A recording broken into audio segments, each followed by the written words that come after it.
Alexander Bogdanov.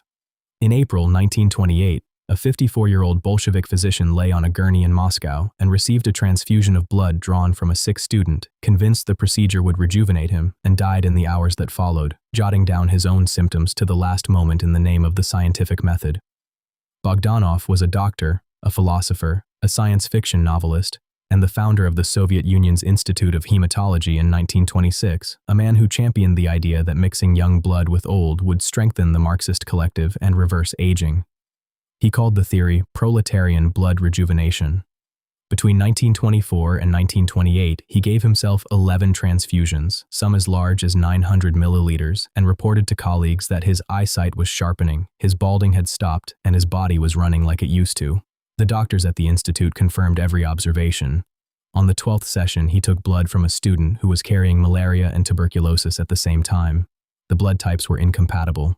His red cells started rupturing en masse in a fulminant hemolytic reaction that the medicine of the day still barely understood, even after Karl Landsteiner had described blood groups A, B, and O back in 1900.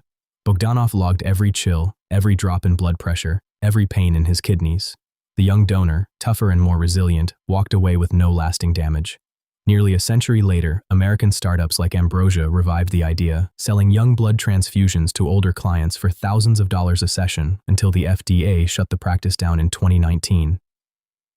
Eusebio Jacinto Valli. Eusebio Valli pierced his own arm with material contaminated by yellow fever in September 1816 inside a Cuban hospital where 25 people were dying every day, certain he had weakened the germ enough to protect himself. Valli was a Tuscan physician born in 1755. A tireless traveler who had spent years studying plague in Smyrna and Constantinople. Before he ever set foot in Havana, he had already tried to attenuate the rabies virus by mixing saliva from rabid dogs with frog gastric juice, a bizarre method, but one that anticipated by more than 6 decades the principle of attenuation Louis Pasteur would only formalize in 1885 with the first rabies vaccine. In Cuba, he decided to apply the same logic to yellow fever, which that year was tearing through Havana end to end in a city of 130,000 inhabitants.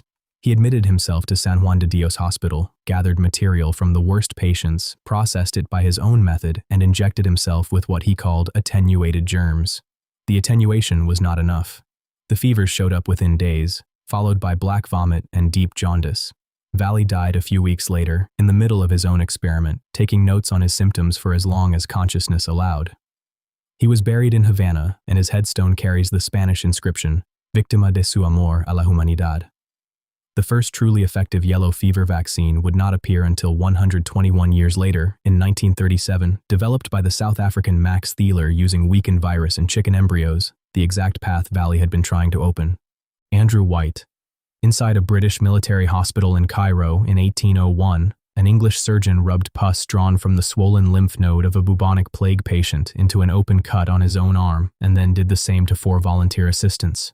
Andrew White served the British forces during the Napoleonic campaign in Egypt, where English and French soldiers were dropping by the thousands to plague and malaria on the North African front. He came up with a bold hypothesis for the era. Since the men in the Nile garrisons lived under mosquito bites and nearly every one of them came down with malaria, maybe that prior infection would work as a shield against the plague pouring in through the Mediterranean ports. To test the idea, he first injected himself with blood from a malaria patient mid-fever. Then he walked into the plague ward, lanced a bubo in a dying man's armpit, and collected the pus.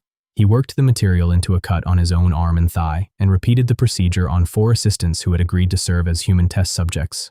All 5 came down with high fever, enormous lymph nodes in the groin and armpits, and were dead within days.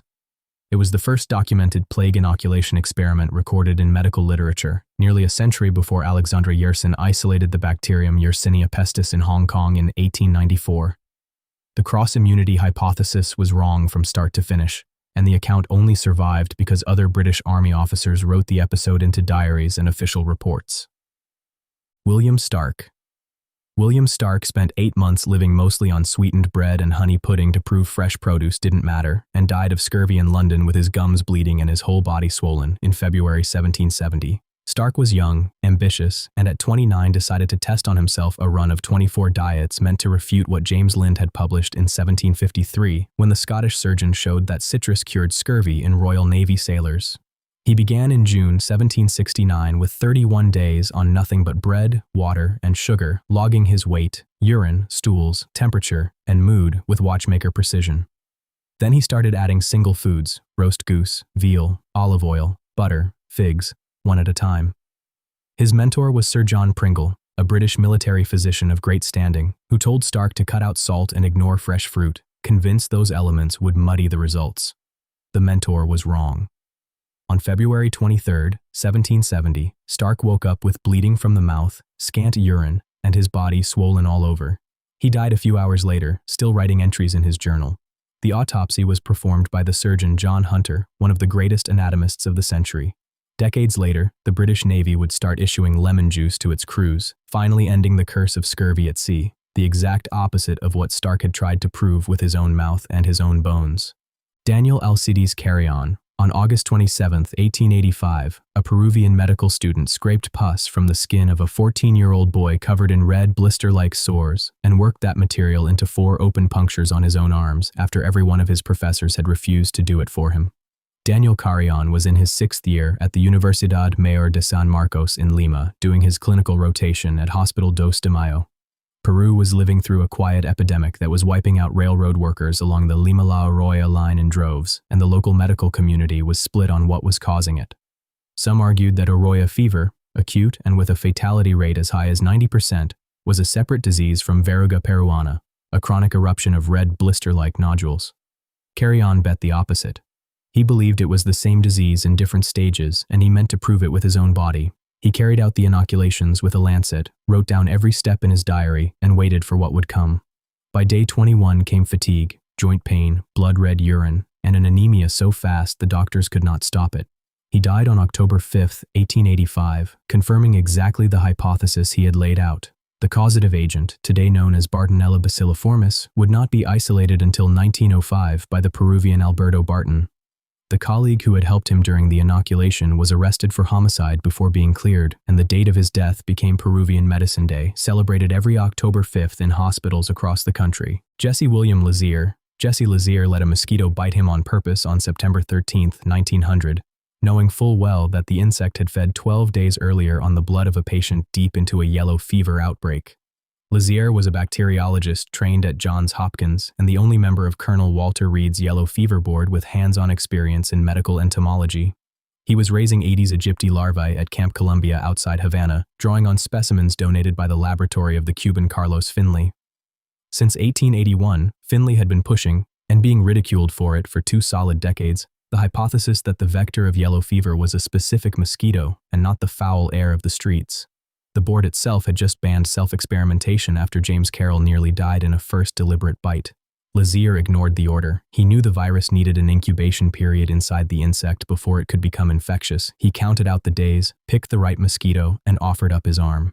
12 days later, the fever hit hard. By September 25th, he was dead at age 34. His field notebook, recovered by his colleagues, recorded the deliberate bite he had officially passed off as a lab accident. The proof opened the door for sanitarian William Gorgas to wipe out Aedes in Havana and then on the Isthmus of Panama, which made possible the construction of the Interoceanic Canal opened in 1914. Ralph Marvin Steinman, 3 days before he was to receive the Nobel Prize in Medicine on September 30, 2011, Canadian immunologist Ralph Steinman died in New York after spending 4.5 years testing on himself a combination of therapies against a pancreatic cancer that had given him 12 months to live. Steinman had worked at Rockefeller University since the 1970s, and in 1973 he discovered, alongside Zanvil Cohn, a whole new category of immune cells, dendritic cells, sentinels that capture pieces of invaders and present that material to lymphocytes to trigger the body's defense. In March 2007, he was diagnosed with advanced pancreatic adenocarcinoma, with median survival estimated at just under a year. Instead of accepting the standard protocol, he built an unprecedented experiment on himself.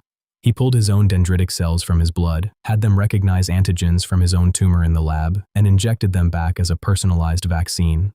He combined that procedure with 8 experimental immunotherapies at different stages of FDA approval and with conventional chemotherapy. He got 4.5 years where the textbooks predicted 12 months. When the Nobel announcement came out, the committee kept the prize even though he was already dead, a decision with no parallel since 1974. The therapeutic line he engineered in his own body gave rise to Sipuleucel-T against prostate cancer and to CAR-T immunotherapy, today both pillars of modern oncology. Each of these 7 men turned his own body into a laboratory, a tomb, and a piece of scientific evidence in a single one-way move. If this catalog hit you, subscribe for more deep dives like this one and tell me in the comments which doctor died for the boldest theory on the list.